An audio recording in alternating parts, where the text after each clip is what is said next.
first understand the concept of tropical cyclone. Tropical cyclone is a storm that spins and is fueled by warm air. These are accompanied by high winds and heavy rain.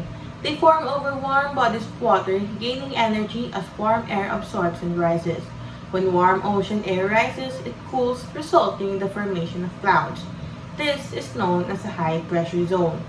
As the air rises, there is less air near the water surface. This is known as a low pressure zone. More air rushes in to fill the space left by the low pressure. This starts a spinning cycle as air moves in to fill the space as it heats up and rises. As the heated air continues to rise, more clouds form.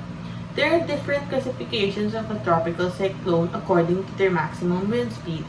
Typhoons are one of them with a maximum wind speed of 180 to 220 kilometers per hour that forms in the northern hemisphere between 180 degrees and 100 degrees. The northwestern Pacific Basin is the most active tropical cyclone basin on Earth, accounting for roughly one-third of the global annual tropical cyclones, and our country, the Philippines, is prone to typhoons as it is located just above the equator and is beside the Pacific Ocean where energy accumulates without any disturbance of land. Good day everyone, I am Michael Manulus, your meteorologist for today's forecast. The non-stop raining in the majority of Luzon and some parts of Visayas is brought by Typhoon Haiyan, or internationally known as Typhoon Haiyan, which Mahigit 30 na ang nasawi.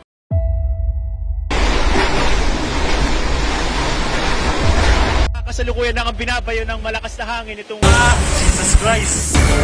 Malakas na ulan, malakas na hangin, na tumagal ng maraming oras. Oh my God!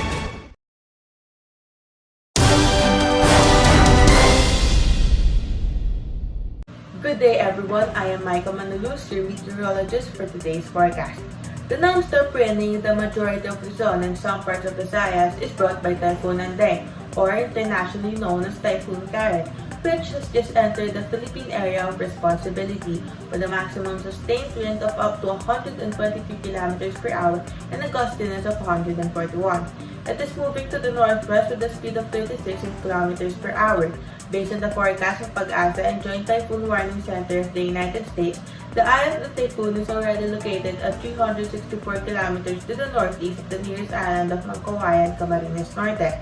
It is expected to hit the northern part of Bicol anytime now and straight through Luzon, greatly affecting Metro Manila and its surrounding regions in the following days and hours before finally exiting the Philippine area of responsibility to enter South China Sea.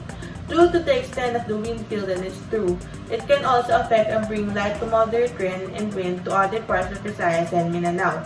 For our citizens living in low-lying areas, we need to prepare and get ready as there is a high chance of flooding in the said locations. Again, this is Michael Manaluz advising you to stay safe and be alert.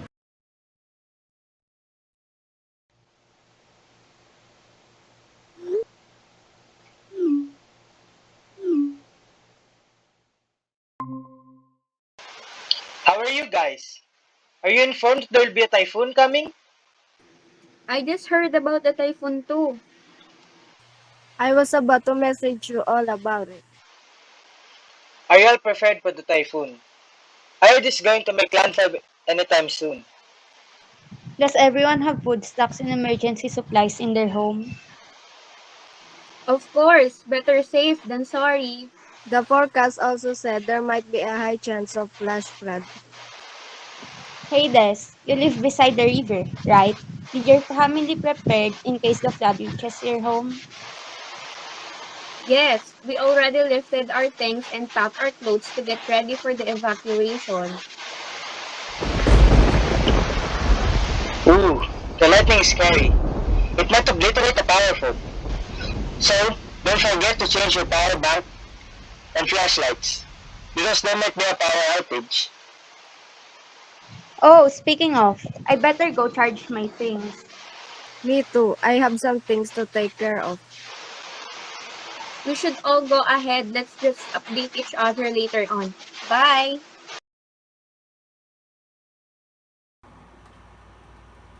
The old saying goes, prevention is better than cure. But since we can't really prevent natural disaster, such as typhoons, from happening, here are some measures to reduce the impact of the typhoon. Every area has different events, so be sure to keep yourself informed on current events in your Do you know area. about the typhoon that is coming in your area? Yeah, my mom told me about it and says that we need to be informed on the current situation. Know where the evacuation center is located and how will you get there. Learn the elevation level of your property and whether the land is flood prone. This will help you know how your property will be affected when storm surge or tidal flooding are forecast. Pay attention to what the local authorities are saying and kindly oblige. Our barangay officer says that we need to stay inside as we can. Oh, they also mentioned that we need to leave and pack our things. Alright, so let's go and follow what the barangay officers have said.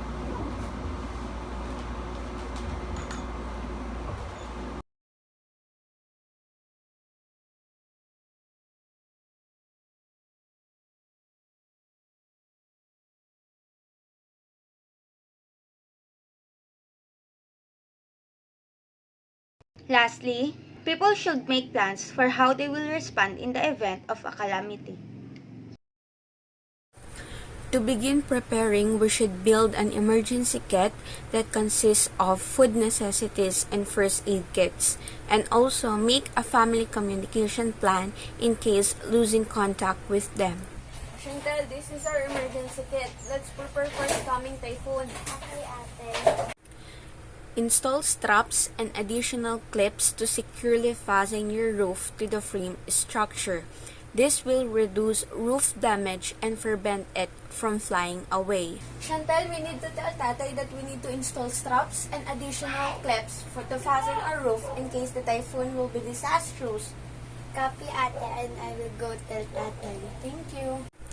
Clear loose and clogged rain gutters and downspouts so that water wouldn't accumulate on various areas of your home, trapping moisture which can cause various problems later on. During the typhoon, people are advised to stay safe indoors, but some of them are not in a capacity to protect themselves inside their own homes. So, how do you know when to evacuate? You should evacuate if you are directed to evacuate by local officials, if you live in a weak home or a temporary shelter, if you live in a high-rise building, as typhoon winds are much stronger on a higher altitude, and if you live on the coast or near any waterways. Stay alert for extended rainfall and subsequent flooding even after the typhoon. Walk carefully around the outside of your house and check for loose power lines, gas leaks, and structural damage before entering. Inspect your home for damage and take picture of it, both of building and its contents, for insurance purposes. Good afternoon, engineer. I am asking you to come over in our house to inspect the damage that the typhoon brought us. I'm in the stage of overthinking the safety of our house and our family. I hope you understand this kind of matter. Thank you. Avoid drinking or preparing food with tap water until you are sure it's not contaminated. Hey, do not use tap water for a while. It might be contaminated.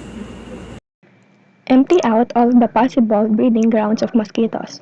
Make sure that they are dry as mosquitoes multiplying in wet environment. By doing so, we can avoid the dangers of dengue.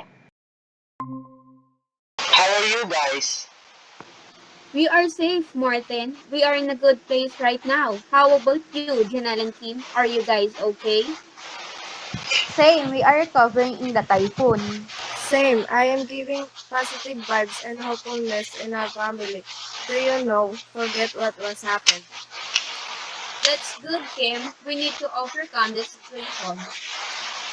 Yes, exactly to that. As a survivor in this kind of disaster, we should begin recovery. Because the main reason of this is that we are experiencing this because God knows we are strong and we can overcome it. Yes, we should all go. I will pray and wish for your protection. Me too. Keep yourself positive as you can be. I am always here for you guys. Bye and stay safe.